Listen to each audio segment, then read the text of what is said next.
Ayan, mayroong kaluluwang hindi matahimik, guys. si Antonio Trillanes. Di ba kakasuhan niya daw si Bungo? Hindi lang pala si Bungo yung tinitira ng kulukoy na to pati si Bato. Grabe, lahat ng kaalyado ni Duterte gusto niyang tirahin, ano? Masamang-masama talaga yung loob kasi nito Alam niyo kung bakit? Kasi ayaw siya ni Duterte na maging vice presidente noon.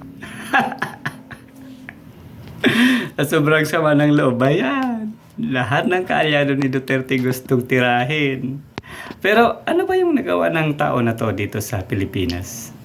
Meron ba tong nagawang mabuti? O puro lang kayabangan, paghahamon? Hindi naman sa pagkukutya sa kanya. No, parang kung titingnan natin yung mga ginagawa niya, basaguliro talaga tong loko na to Ngayon, nagpapapapil na naman siya, nagpapapansin. Gusto mo bang ulit maging relevant, Antonio Trillanes? Kasi natalo na siya. Pagiging senador, natalo pa sa pagiging mayor. Wala na. Pero feeling nitong tao na to talagang maraming may gusto sa kanyang Pilipino. Mayroon naman pero konti lang. Kaning aso lang naman to Diba? Nako, Antonio Trillanes.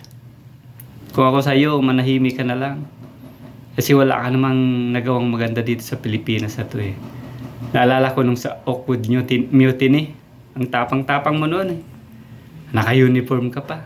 Pero nung dumating yung mga pulis, sundalo, wala na, surrender. Para kang gutom na sisiw. Tapos ngayon, makikigulo ka na naman. Ay, nako. Sayang ang kanin.